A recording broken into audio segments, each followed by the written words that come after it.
la nota de actualidades de hoy tenemos el caso muy concreto de un científico llamado Blaise Pascal, ¿no?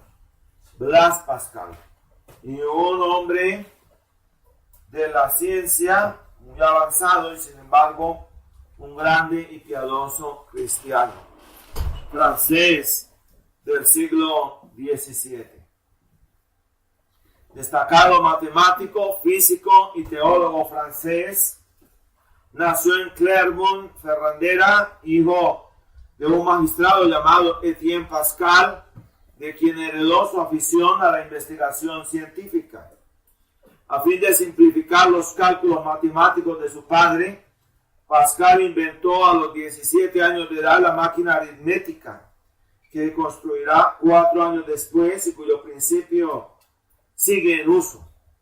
En su tratado titulado Ensayo sobre las cónicas, 1640, dedicado a la transformación de figuras geométricas por las proyecciones, entonces llamadas cónicas, simplifica la geometría llamada proyectiva y expone el teorema del hexágono que lleva su nombre. En 1646 se convierte al jansenismo. El jansenismo era una especie de segundo brote reformado evangélico dentro de la Iglesia Católica en ese entonces. Al año siguiente aparecen sus, entre comillas, nuevas experiencias sobre el vacío y se ensalza en una polémica con el sacerdote jesuita, el padre Noel, en la que Pascal toma la defensa de la nueva metodología científica contra el dogmatismo escolástico en uso. En 1648 su cuñado Ferrier efectúa por sugerencia suya en el Puy de Dôme un experimento con el que demuestran que la altura barométrica disminuye con la altitud. Estos experimentos tienen gran importancia pues desvirtuaban el prejuicio escolástico según el cual la naturaleza tiene horror al vacío. Escribe después en 2 tratados sobre el equilibrio de los licores, o sea, de los líquidos, y sobre el peso del aire. En 1653, en los que continúa los trabajos de Galileo y Esteban sobre hidrostática. En el primero de ellos enuncia el principio que lleva su nombre. Con esto pone fin a sus investigaciones físicas para dedicarse a las matemáticas. En el primero de ellos enuncia el principio que lleva su nombre. Con esto pone fin a sus investigaciones físicas y en 1654 expone su ambicioso programa de investigaciones. Muy poco de ello llega a realizar, pues la noche del 23 de noviembre de ese mismo año sufre un éxtasis místico que lo aleja de la ciencia. Algunos de sus papeles van a dar más tarde a manos del piadoso filósofo luterano alemán Godofredo Guillermo Leibniz, quien en uno de ellos, el Tratado del Seno del cuarto de círculo, encuentra inspiración para crear el cálculo diferencial. En otros manuscritos, Pascal aborda problemas de geometría proyectiva. En su Tratado de las Facultades Numéricas de 1654 muestra el valor relativo de los números.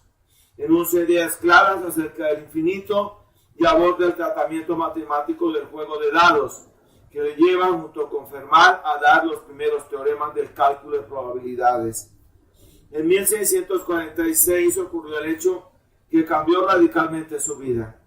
Junto con su padre y sus 2 hermanos, se sintió atraído por la austeridad evangélica del movimiento católico reformador agustiniano francés llamado jansenismo, cuyas doctrinas eran en mucho contrarias a la dogmática contrarreformadora romanista y cercanas al protestantismo calvinista. Tuvo lugar entonces lo que muchos llaman la primera conversión de Pascal. No abandonó, sin embargo, sus trabajos científicos. Su espiritualidad no era todavía muy profunda y vivió durante unos pocos años mundanalmente, pues al parecer solo era un convencido, mas no un convertido. En 1654 un vuelco de coche estuvo a punto de precipitarlo en el río Sena, y este hecho fortuito al parecer aceleró una transformación interior que tenía más hondas raíces, a la que no fue ajena la influencia de su hermana menor Jacobina, que había entrado en el convento de Port Royal. Pascal sufrió una crisis espiritual intensa y se volvió definitivamente hacia las bondades de la conversión a Cristo en una vida de búsqueda y consagración genuinas. Al visitar la comunidad cancenista de Port Royal, fue invitado a defender la causa agustiniana del líder de la comunidad, Antonio Arnaud, acusado de herejía por la Universidad de la Sorbona. Así lo hizo Pascal con una serie de tratados, entre los que destacan con gran ingenio y destreza a los jesuitas, colocando en una columna las sentencias teológicas y bíblicas de los padres de la antigüedad, Ambrosio, Agustín, Jerónimo, Crisóstomo, y en la otra las sentencias contradictorias de Roma y los jesuitas. Se dice que Pascal con sus provinciales hizo más daño a los jesuitas que todos los escritos que se han publicado contra la Compañía de Jesús. Su salud, ya precaria, desmejoró mucho, provocándole grandes sufrimientos físicos. Concibió la idea de escribir una apología de la religión cristiana, para la cual reunió febrilmente los materiales, pero la muerte le impidió dar forma definitiva a tan anhelado proyecto. Los fragmentos de esta obra fueron publicados con el título de Pensamientos, a los cuales se suele añadir la plegaria a Dios para el buen uso de las enfermedades también, en 1648, y la carta sobre la muerte de Pascal Padre de 1655. Las provinciales o cartas escritas por Luis de Montalte a un provincial de sus amigos y a los sacerdotes jesuitas sobre la moral y la política de estos padres representan una fase importante de la lucha entre los jansenistas de Port Royal y los jesuitas. Como ya lo vimos, el motivo inmediato fue la defensa del líder jansenista Antonio Arnaud, condenado por la Universidad de la Sorbona como hereje, magno centro académico francés dominado por los jesuitas. Pascal ataca con acerbia la doctrina de la restricción mental y su moral excesivamente elástica. La obra, condenada por el Papa y quemada públicamente, constituyó, sin embargo, un triunfo para el jansenismo. Los pensamientos de 1670 plantean el problema de la religión sobre una base científica y filosófica, fuera del campo dogmático y teológico. Allí sostiene que la filosofía es impotente para hacer la felicidad del hombre y que solo el auxilio eficaz de la gracia divina puede iluminar su oscuro corazón y hacerlo sensible a Dios.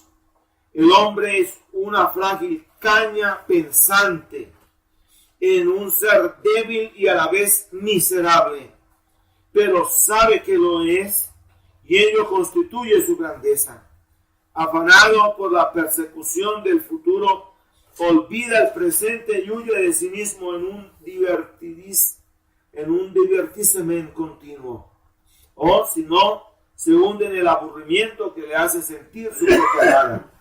Al fin de todo ello está la muerte. Ha de morir, pero lo sabe. Y esto constituye también su grandeza. Viven como disfrazados, engañándose los unos a los otros. Y nadie puede ayudar a nadie,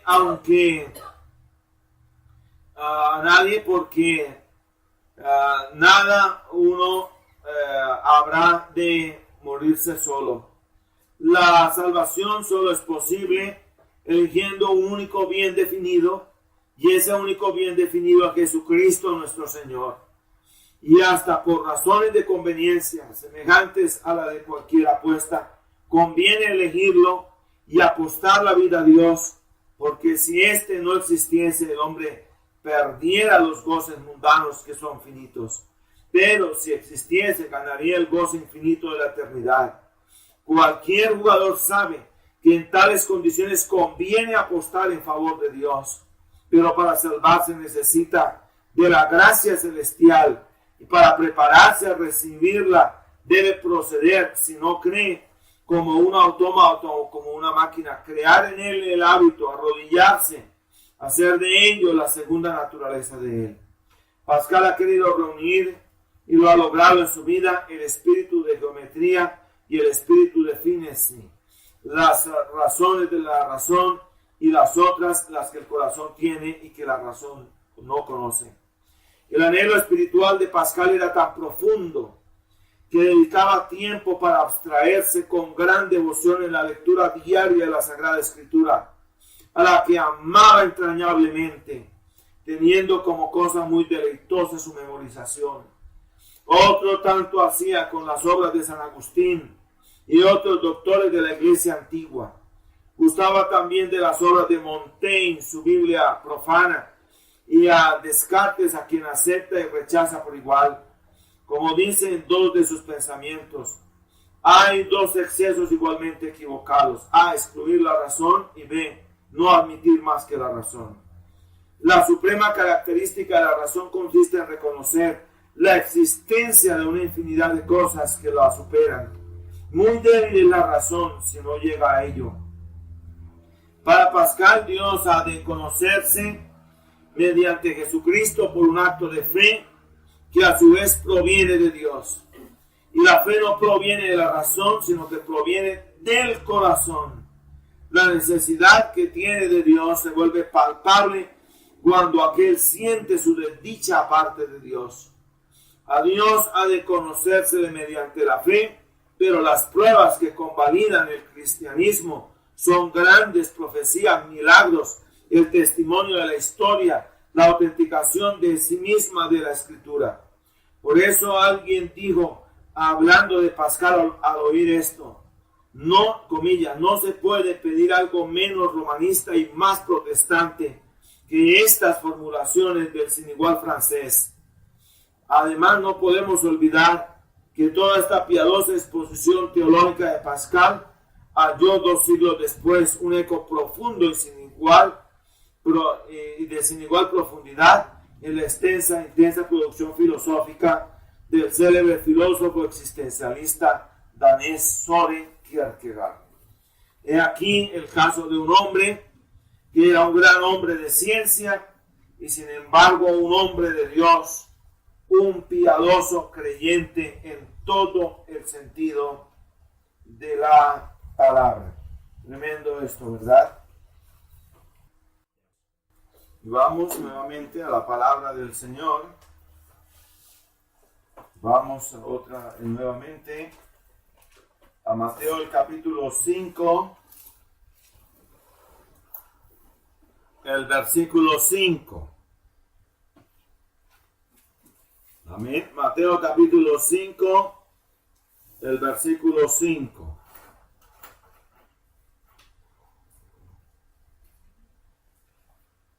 Vamos a leerlo todos vivamente. Amén.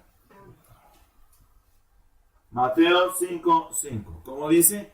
Bienaventurados los mansos, porque ellos recibirán la tierra por heredad. Mateo 5, 5. Volvamos a leerlo. Bienaventurados los mansos, porque ellos recibirán la tierra por heredad. Amén. Que el Señor bendiga la lectura de su santa palabra. Y hemos estado estudiando esta preciosa bienaventuranza alusiva a la consagración espiritual. Aquellos que son objeto del toque eficaz de la gracia de Dios. Esta bienaventuranza, como lo vimos la vez pasada, nos habla de los que después de haber nacido de nuevo son objeto del trato santificador de Dios por el Espíritu Santo. Los que por el Espíritu de Dios han muerto a los instintos, impulsos o flaquezas de su carne. Los que han consagrado sus vidas a Cristo para someterse a la voluntad de Dios. A la voluntad de Dios. Y un caso muy diciente que nos habla con mucha elocuencia es el caso del apóstol Pablo. Y lo vemos en 2 de Corintios, el capítulo 12, en el versículo 7. Dice la palabra: y para que la grandeza de las revelaciones no me exaltase descomedidamente, me he dado un aguijón en mi carne, un mensajero de Satanás que me abofetee, para que no me enaltezca sobremanera. Por lo cual 3 veces he rogado al Señor que se quite de mí. Y me ha dicho: bástate mi gracia, porque mi potencia en la flaqueza se perfecciona. Por tanto, de buena gana me gloriaré de mis flaquezas. Noten: para que habite en mí la potencia de Cristo. La potencia de Cristo. Entonces, en esta bienaventuranza vemos lo que significa la sujeción de la carne. Bienaventurados aquellos cuya carne es puesta bajo yugo, bajo el yugo de Dios. Notarán ustedes que Pablo había sido objeto de grandes beneficios de parte de Dios, de revelaciones especiales. Y notarán ustedes aquí que esto hacía susceptible a Pablo en su carne de llegar a vanagloriarse, a gloriarse, a enorgullecerse. Y entonces Dios le había puesto un aguijón en su carne. Una expresión que es la propia del boyero, el hombre que va detrás de los bueyes, el campesino con la puya, ¿no?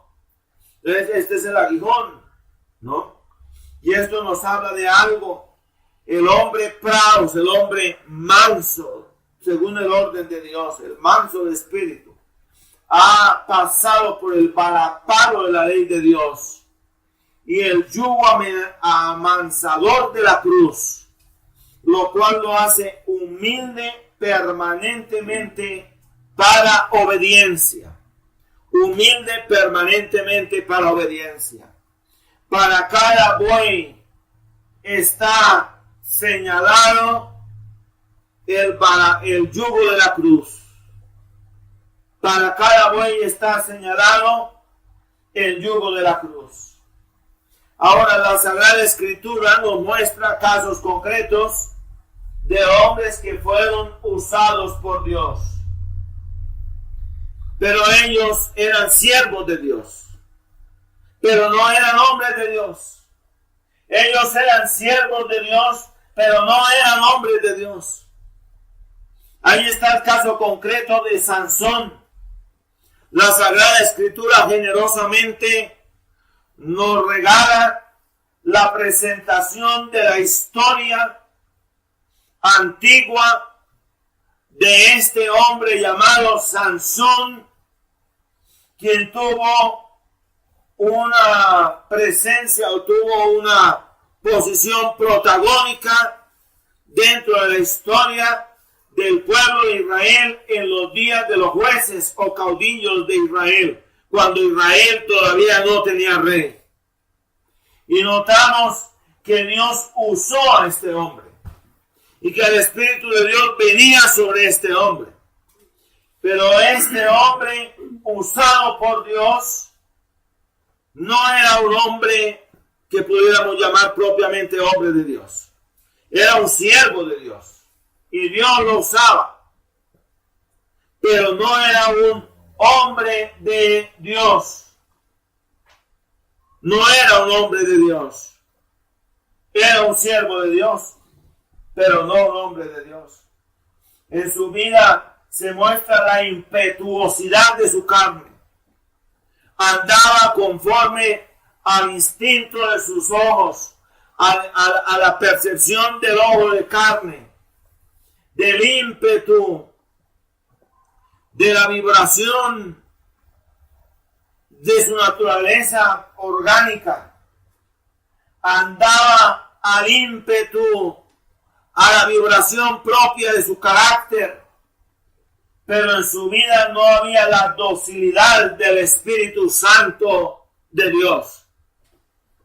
En los días de los jueces también se dará el caso de Samuel. Y Samuel era un hombre usado con poder de parte de Dios. Con poder. Era un sacerdote y también juez de Israel. Y sin embargo, Samuel, usado también con poder, al igual que Sansón, era un hombre de Dios. En su vida se veía el fruto del Espíritu Santo de Dios. Y vemos cantidad hoy por hoy de congregaciones donde la gente está yendo disque detrás de la unción del Espíritu. Y los dones, y los dones, y los dones, y es que yo voy a recibir los dones, y hay gente viajando en una peregrinación religiosa antibíblica hasta Costa Rica y otros lugares de Centroamérica, y gente vendiendo propiedades, y gente sacando a crédito viajes porque van a viajar a Jerusalén para allí recibir la unción. Y aquí hubo eventos en Colombia donde vinieron hermanos ecuatorianos a un gran costo, en unas condiciones muy difíciles, incluso para llevarse tierra ungida de Colombia. Y entonces la iglesia evangélica, convertida en la Nueva Roma, peregrinaciones, sustancias santas, y la gente yendo detrás de todo esto, y que las lenguas, y que los milagros, y que las señales, y que el sentir del Espíritu en sus vidas, y van detrás de los dones, pero no se ve en sus vidas el fruto del Espíritu Santo de Dios. En sus vidas no se ve el fruto del Espíritu de Dios. Y ahí está ese caso concreto, Sansón. Y la Sagrada Escritura nos regala con otro caso concreto. En primer lugar, entonces, tenemos a Sansón en Jueces, de los capítulos 13 al capítulo 16. Pero luego tenemos el caso de Saúl. En primera de Samuel, de los capítulos 8 al capítulo 31. Ese es otro caso de un hombre que fue elegido según el ojo de carne de los hombres. Y vieron que era más alto que todos los demás. Y era que era apuesto. Y fue elegido, fue consagrado rey de Israel. Y Dios usó a este hombre. Sobre él descendió el Espíritu de Dios en muchas ocasiones y Dios le dio resonantes victorias para Israel. Es más, Dios le había dado un cometido, y era que por su medio debía ser librado Israel del yugo opresor de los filisteos. Pero ahí tenemos a Samuel, un hombre que no había sido objeto del trato quebrantador del Espíritu de Dios en su vida, y por lo tanto un desobediente y un obstinado, que en lugar de arrepentirse en verdad delante de Dios, se obstinó y se obcecó, él se frustró, se obstinó en su pecado, se ofuscó, y en su ofuscación no procedió humildemente, no se quebrantó, no reconoció delante de Dios su pecado, y por eso dice que en los días finales de su vida incluso buscaba al Señor por Urim, por Tumim, pero Dios no le respondía. Pero el sentido bíblico es, no le respondía porque no le buscaba con arrepentimiento, con quebrantamiento, con un reconocimiento del bien, no lo hacía. No lo hacía. Y hay muchos que están buscando al Señor por su necesidad, pero no lo están buscando por convertirse. No lo están buscando por un cambio en sus vidas. No lo están buscando por reconocer que lo que hicieron en el pasado y que la carrera que han llevado es una carrera lejos de Dios sin Cristo, que obraron mal. No vienen en este sentido. Vienen para que el Señor los sane físicamente. Pero para rectificar de la vieja vida que llevan, no. ¿Qué quieren de Dios? Lo inmediato. Quieren de Dios la satisfacción a sus necesidades inmediatas. Pero no quieren de Dios el trato quebrantador de Dios para un cambio, para un nuevo nacimiento. Esto no lo quieren. Ellos van detrás de las añadiduras. Detrás de las añadiduras. Si nosotros miramos bien lo que la palabra de Dios nos dice, la palabra nos dice: mas buscar primeramente el reino de Dios y su justicia, y las demás cosas vendrán por añadidura. Vendrán por añadidura. Pero la gente va detrás de las añadiduras. Detrás de las añadiduras. Hay quienes van detrás de contemplar maravillas, de sentir maravillas. Detrás de esto van, pero no van detrás del Señor. El Señor Jesús dijo, lamentándose: de cierto ustedes me siguen a mí, no porque vieron el milagro de los peces y de los panes y creyeron, sino porque comieron y se saciaron. Es decir, ustedes van detrás de mí por el pan y por el pescado, pero no van por el Señor. Qué triste, qué doloroso los que van por las añadiduras, pero no van por lo que el Señor es. Por lo que el Señor es, sino que van por las añadiduras. Y noten que la palabra dice: estas señales seguirán a los que creen. La palabra de Dios no dice: los que creen seguirán estas señales. Así que no, la palabra de Dios no nos manda a ir detrás de las señales o detrás de los milagros. Cualquier persona que conozca bien al Señor sabe que al caminar con Cristo van a pasar cosas. Que Dios puede obrar en su soberana voluntad. Si Él así le place, puede usar a esta persona como un instrumento de su gracia, pero no se debe ir detrás de las añadiduras, sino que se debe ir detrás de Cristo. Yo quiero más de Dios. Yo quiero más de Dios. Yo quiero el fruto del Espíritu Santo en mi vida. Hay unos que están yendo detrás de lenguas y de visiones y de sueños. No, yo quiero la vida de Cristo en mi vida. Este es el correcto orden de las cosas. Y no el ir tras las añadiduras. Y así hay muchos que están yendo detrás de esto.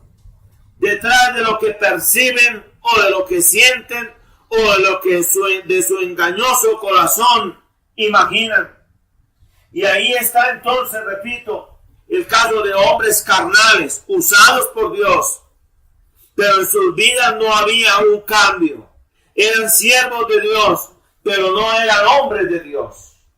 La Biblia, en contraposición a Saúl, nos muestra a David.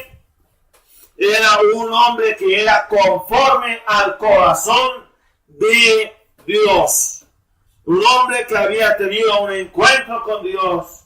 Un hombre que tenía sobre sí la llenura del Espíritu Santo de Dios. Y entonces en David tenemos una dimensión mejor, una dimensión superior a la dimensión faltante, a la dimensión insuficiente, inconsistente de Saúl.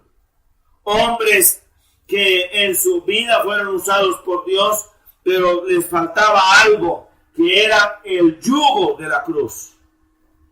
El yugo de la cruz. Y nosotros hemos tomado el ejemplo clásico o claro que vimos en Éxodo el capítulo 21 del buey acorneador. Y vimos cómo el buey acorneador debía ser enlazado y puesto en el establo, puesto tras la barrera a tiempo, y así la carne.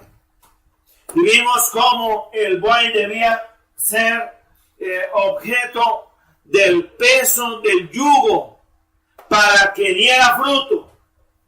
Para que diera fruto. No el fruto de su carne, porque el buey había sido castrado. El buey es un novillo que es castrado. Así que no se trata del fruto de la carne, sino que el yugo va a ser puesto para arar la tierra. Y del fruto de la tierra es que dice la palabra que se sacia la ciudad y que el mismo rey está sujeto al campo.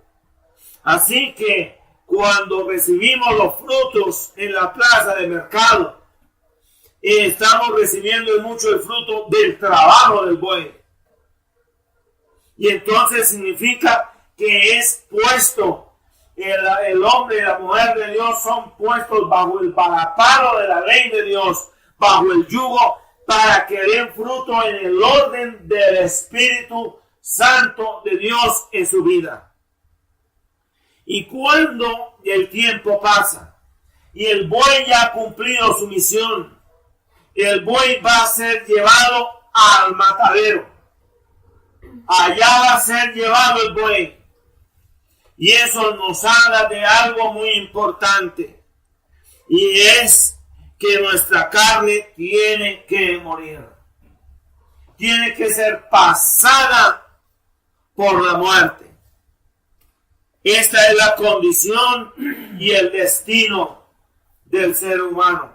Y dice la palabra de Dios, hablando del caso concreto de Sansón, allí en el libro de los Jueces, en el capítulo 16, algo que nos llama bastante la atención. Aquí en Jueces, el capítulo 16, nos dice la palabra del Señor que en el momento cuando fue llevado Sansón al festín pagano de los filisteos, dice que la casa estaba llena de hombres y mujeres. Noten en Jueces 16:27. Y todos los cardinales de los filisteos estaban allí, y sobre el techo había como 3,000 hombres y mujeres que estaban mirando el escarnio de Sansón. Noten cómo el hombre carnal puede llevar al evangelio a ser objeto del escarnio. Entonces clamó Sansón al Señor y dijo: Señor Dios, acuérdate ahora de mí y esfuérzame ahora solamente esta vez, oh Dios, para que de una vez tome venganza a los filisteos por mis 2 ojos. Alzó luego Sansón las 2 columnas del medio sobre las cuales se sustentaba la casa y estribó en ellas, la una con la mano derecha y la otra con la mano izquierda. Y dijo Sansón: muera yo con los filisteos. Y estribando con esfuerzo cayó la casa sobre los cardinales y sobre todo el pueblo que estaba en ella. Y fueron más, noten eso, y fueron muchos más los que de ellos mató en su muerte que los que había muerto en su vida. Noten eso, que fue más eficaz él en su propia muerte que en su vida, que lo que había hecho en su vida. Eso es lo que nos dice la palabra de Dios. El apóstol Pablo dice que por vida o por muerte, lo objetivo en él es que Cristo sea glorificado. Que Cristo sea glorificado. Y dice: porque yo ya estoy para ser ofrecido y el tiempo de mi partida está cercano. He peleado la buena batalla, he acabado la carrera, he ganado la carrera, dice, he guardado la fe, por lo demás me está aparejada la corona de justicia, la cual me dará el Señor juez justo a mí, y no solamente a mí, sino a todos aquellos que aman su venida. Entonces, notarán ustedes que este hombre, Sansón, el buey acorneador, dio gloria a Dios fue en su muerte. Y así también está el caso de una u otra manera de todo creyente. Dios ha condenado a esa naturaleza pecaminosa a morir y tendrá que morir.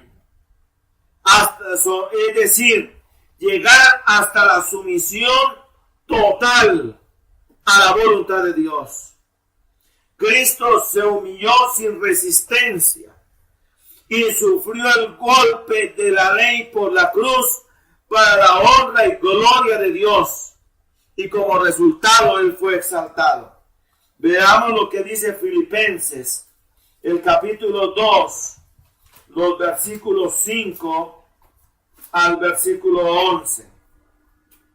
Allá dice, haya pues en vosotros este sentir que hubo también en Cristo Jesús, que siendo en forma de Dios, no tuvo por usurpación ser igual a Dios, sin embargo se anonadó a sí mismo, tomando forma de siervo, hecho semejante a los hombres, y hallado en la condición como hombre, se humilló a sí mismo, y hecho obediente hasta la muerte, y muerte de madero.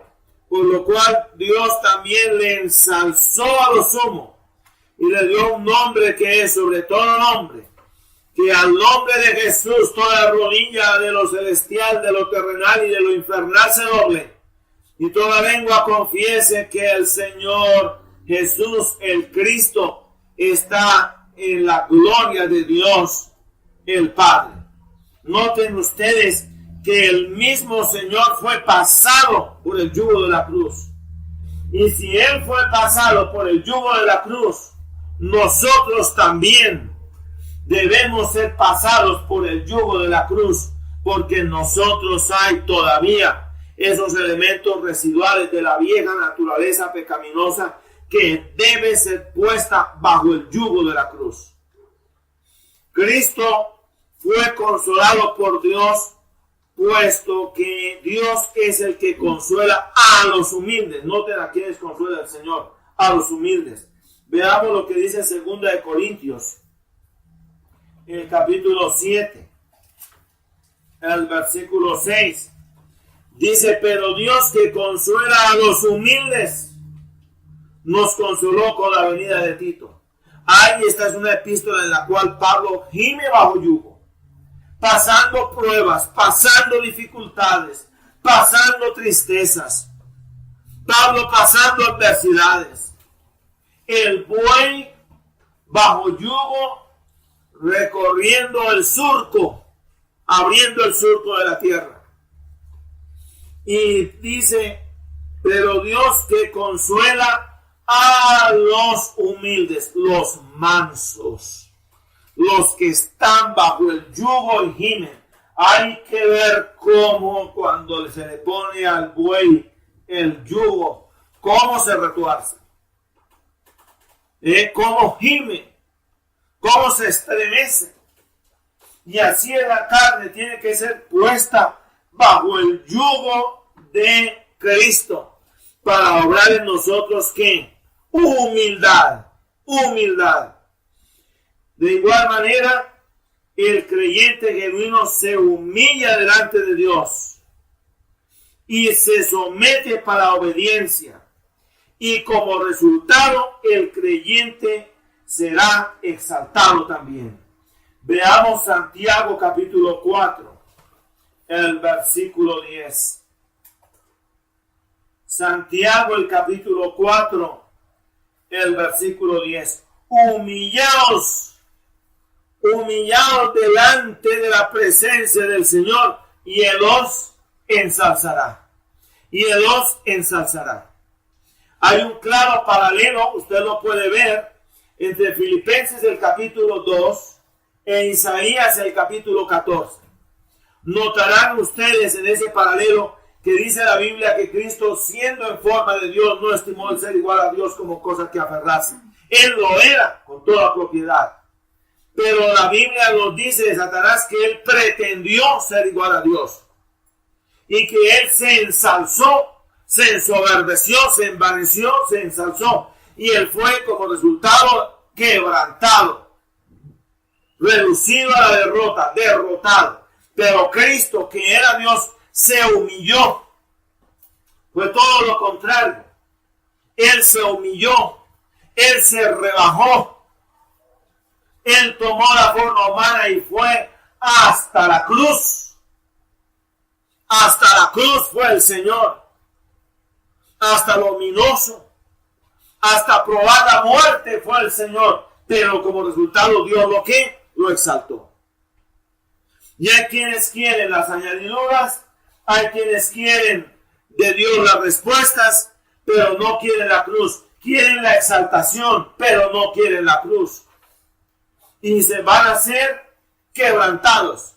Pero la Biblia dice que el que se humilla será ensalzado.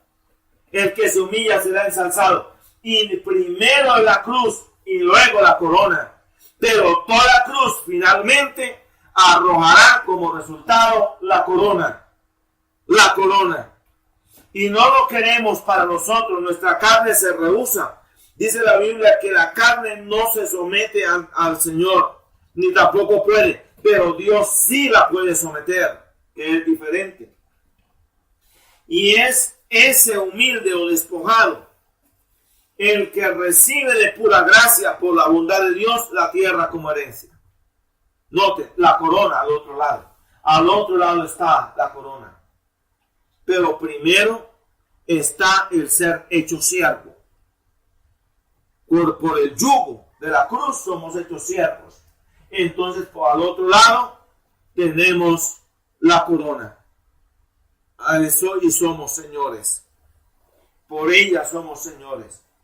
Se dice que en cierta ocasión el reformador Martín Lutero, visitando las diferentes parroquias de Sajonia, él caminaba, él iba a pie con varios de sus amigos y discípulos, y en general él viajaba por esas veredas, por esas tierras a pie, y se alojaron en cierta posada, y en un momento dado el dueño del posadero, el dueño de la posada, se dio cuenta que era el reformador Martín Lutero, y entonces le pidió al reformador que le hiciera la dicha de dejarle algo algo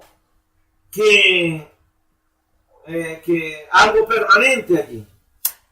Y Lutero se subió sobre la cama y escribió grande en latín: Sumus Domine. Pero esta expresión en latín es ambigua, ¿no? Porque se presta para dos equivalencias. Somos del Señor o también somos señores. Y Felipe Melanchthon, su amigo Felipe Melanchthon, le dijo que aclarara qué había querido escribir, o lo uno o lo otro. Y Lutero le dijo las dos cosas. Porque cuando somos del Señor, somos señores. Y cuando somos del Señor, somos siervos. Pero cuando somos siervos, después somos hechos señores. Bendito sea el nombre de Dios. Sobre el asunto de la tierra como herencia, recordemos que para los oyentes inmediatos, el Señor Jesús está hablando muy probablemente de la tierra de Canaán o de la tierra de la Palestina en primer lugar. Recordemos también que las bienaventuranzas del Sermón del Monte no son solo soterológicas, o sea, no hablan solamente de la salvación, sino necesariamente escatológicas. Es decir, también nos están hablando de la dimensión del reino de Dios en esta tierra. En ellas el Señor Jesús está hablando proféticamente o preanunciando el milenio que ha de venir sobre la tierra, y que lo vemos bien en Apocalipsis en el capítulo 21, y que lo aguardamos cuando el Señor Jesús venga para establecer su reino en este mundo. Ahí está muy claro que esto va a suceder. Y vi un cielo nuevo y una tierra nueva, porque el primer cielo y la primera tierra, porque el primer cielo y la primera tierra se fueron y el mar ya no es. Apocalipsis del capítulo 20.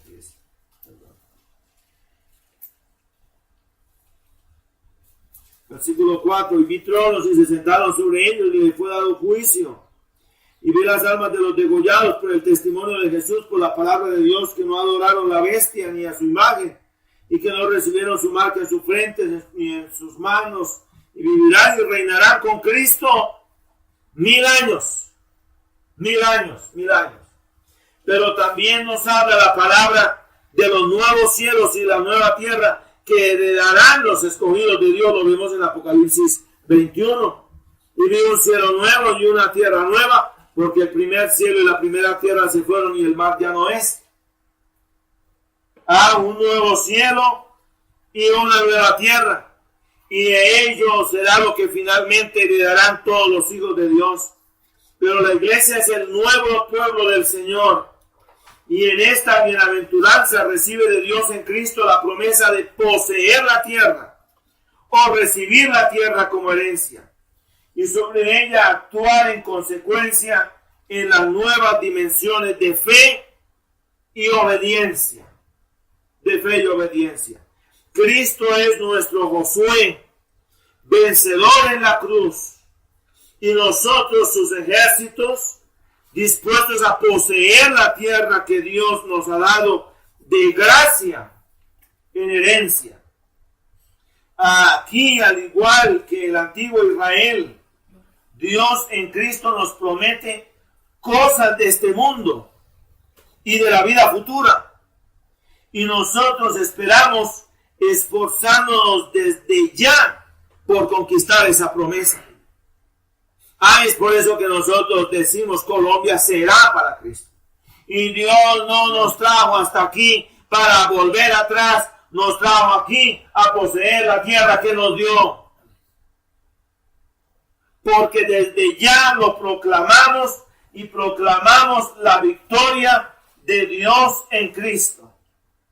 El Señor Jesús no proclama felices aquí a quienes viven una situación física infrahumana, sino que proclama felices a aquellos que se sienten o se saben muy pobres espiritualmente en la presencia de Dios, tengan o no tengan bienes de este mundo.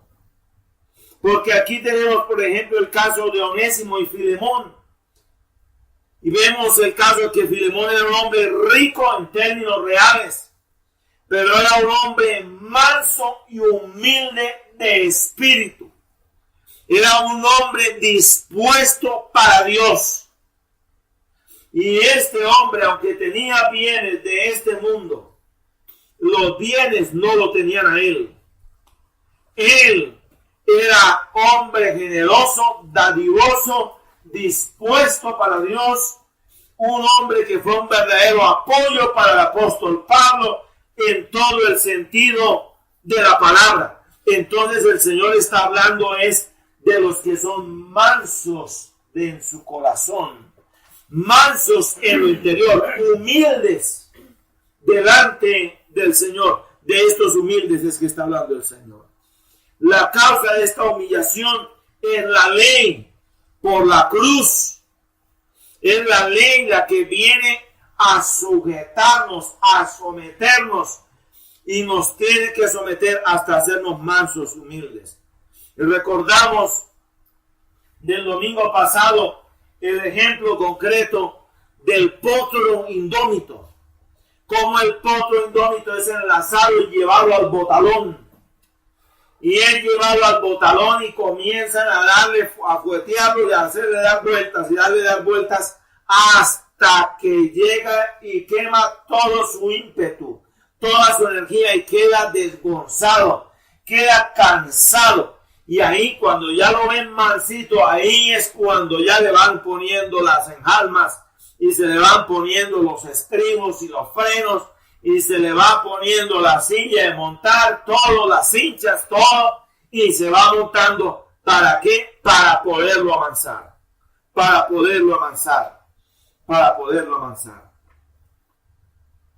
Por esto, pero esto no significa que los pobres materialmente estén del todo descartados en las bienaventuranzas. Y así nos lo hace ver Lucas. Pues aunque ellos no estén más cerca del Señor, Dios está más cerca de ellos. No significa que ellos por ser pobres están más cerca del Señor, no.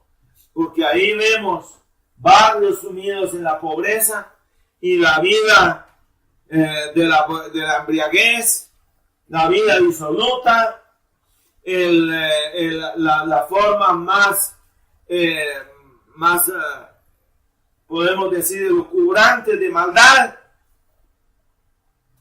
el hombre en su pecado. Pero Dios está algo más cerca del pobre. Esto es la parte clave. Y la Biblia dice que somos herederos de Dios y coherederos con Cristo.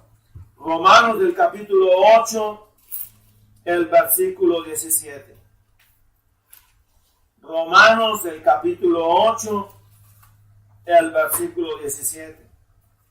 Veamos lo que dice la palabra del Señor. Y si hijos también herederos, ciertamente de Dios y coherederos con Cristo. Si empero padecemos juntamente con Él, para que juntamente con Él seamos glorificados. Lo primero que recibió el Señor fue la cruz. Y eso será lo primero que recibamos nosotros. Entonces, por eso el apóstol Pablo dice aquí lo que dice: si empero padecemos juntamente con Él, para que juntamente con Él seamos glorificados. El resultado de este padecer de la cruz, al otro lado, será la bendición. Sin embargo, esta herencia es un don de Dios en cumplimiento de sus promesas y es de pura gracia. Ay, las bendiciones, como nos parecen tan lindas, pero la cruz, dar gracias por la cruz, dar gracias por las pruebas, dar gracias a Dios por las dificultades, dar gracias por las oraciones no contestadas. Y esto es parte del plan de Dios. Y sucede que eso es parte del plan de Dios. Eso es parte del plan de Dios. Y esto es herencia de Dios. Parte del plan de Dios es el yugo de la ley, el yugo de Cristo en nuestras vidas. Eso es parte, y es parte del cumplimiento de sus promesas. Y Dios la da de pura gracia. Pero también nos dará al otro lado de pura gracia la corona y los frutos. Básicamente es un desarrollo precioso de la promesa dada por Dios a Abraham, quien vio a Canaán como tipo de una mayor herencia que será nuestra en el milenio y en los nuevos cielos y en la nueva tierra. Veamos lo que dice Hebreos capítulo 11, versículos 8 al 16. Está hablando el Señor aquí de Abraham. Y dice: por la fe Abraham, siendo llamado yo para salir al lugar que había de recibir por heredad, y salió sin saber a dónde iba.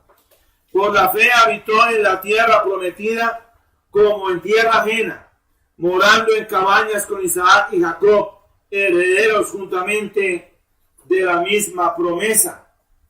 Porque esperaba la ciudad con fundamentos, el artífice y hacedor de la cual es Dios. Versículo 16. Mas empero deseaban la mejor, es a saber la celestial, por lo cual Dios no se avergüenza de llamarse Dios de ellos, porque les había aparejado ciudad. Entonces aquí la palabra de Dios nos revela que Abraham esperaba la promesa de la tierra de Canaán, pero esperaba también que los cielos, Y así también Dios nos ha dado una promesa aquí en esta tierra, pero nos ha dado lo mejor. Tenemos de parte de Dios una morada en los cielos. Dice que si esta habitación terrenal se deshiciere, tenemos de Dios una morada en los cielos. Si tenemos la misma fe de Abraham, cada uno de nosotros compartiremos las mismas promesas y seremos herederos del mundo. Y mientras gobernamos, mientras tanto gobernaremos y reinaremos con Cristo. Y que anhelamos esto. Y anhelamos el cumplimiento de las promesas evangélicas de Dios, de su gracia. Pero ojo con esto. Mientras tanto tenemos la cruz. Y recordemos la consagración nuestra a Cristo por el bautismo. Por el bautismo. Y vemos tantas personas tan fácilmente, ¿no?, que quieren ser bautizadas. Y no se imaginan lo que significa el bautismo. El bautismo significa que ya no me pertenezco más a mí mismo. De por vida le pertenezco al Señor. Y el apóstol Pablo es muy claro en eso en Romanos, en el capítulo 6. Mire lo que dice la palabra. Pues, ¿qué diremos? ¿Perseveraremos en el pecado para que la gracia crezca? En ninguna manera, porque los que somos muertos al pecado, ¿cómo viviremos aún en él? ¿O no sabéis que todos los que somos bautizados en el Cristo Jesús, somos bautizados en su muerte? Porque somos sepultados juntamente con él a muerte por el bautismo. En el bautismo muere mi voluntad. En el bautismo muere mi carnalidad. Mueren mis caprichos. Mi filosofía de vida. Porque dice, porque somos sepultados juntamente con él a muerte por el bautismo, para que como el Cristo resucitó también de los muertos a gloria del Padre, así también nosotros andemos en novedad de vida, una vida nueva, que es la vida de Cristo en mí. Porque si fuimos plantados juntamente con él a la semejanza de su muerte, también lo seremos a la de su resurrección. Convencidos que nuestro viejo hombre juntamente fue colgado en el madero con él, para que el cuerpo del pecado sea deshecho, a fin de que no sirvamos más al pecado. Porque el que es muerto, justificado es del pecado. Y si morimos con el Cristo, creemos que también viviremos con él. Seguros de que el Cristo, habiendo resucitado a los muertos, ya no muere, la muerte no se enseñoreará más de él. Entonces anoten ustedes aquí que la palabra es muy clara, que lo que el bautismo significa, y cada creyente debe recordar día a día que es un bautizado y por lo tanto un muerto a sí mismo. Y eso significa que está bajo el yugo de la cruz de Cristo para hacer la voluntad de Dios. Así como el buey está bajo yugo para hacer la voluntad del campesino boyero, del arador de la tierra, así también el creyente está bajo el yugo de Cristo para hacer la voluntad de Dios. Nada de la voluntad de sí mismo, sino solo la voluntad de aquel que le redimió, que dio su sangre para redimirle. Entonces algo determinante. Sí, yo quiero la bienaventuranza, yo quiero ser llamado bienaventurado, yo quiero ser llamado bienaventurado, pero entonces el Señor dice, bienaventurados los mansos, es decir, aquellos cuya carne ha sido sometida a Dios con el poder de su Santo Espíritu para dar los frutos que Dios quiere. Ya no vivo yo, dice Pablo, mas vive Cristo en mí. ¿Nos hemos olvidado entonces de esto, de nuestro bautismo? ¿Andamos en verdad en la genuina humildad de Dios o del Espíritu Santo de Dios? ¿Hay consagración y obediencia? ¿La hay? En cierta ocasión, Napoleón Bonaparte quiso probar la obediencia de sus tropas y puso a la legión más inmediata en posición de marcha y les dio la orden de marchar hacia un abismo, y la orden era no dejar de marchar hasta que él diera la segunda orden. Y la tropa comenzó a marchar. Y cuando la primera línea ya estuvo con un pie prácticamente levantado así hacia el abismo, él dio la orden de detenerse. Y eso demostró que estaban dispuestos a obedecerle hasta la muerte. Hasta la muerte. Hasta la muerte. Porque era el gran Napoleón Bonaparte. Y así, en la obediencia se ve la humildad. Si no hay obediencia, no me hablen de humildad. El fruto de nuestro ímpetu carnal es la desobediencia y al hacer nuestra voluntad. Pero el fruto en verdad del Espíritu de Dios es hacer la voluntad de Dios en nuestras vidas. Bendito sea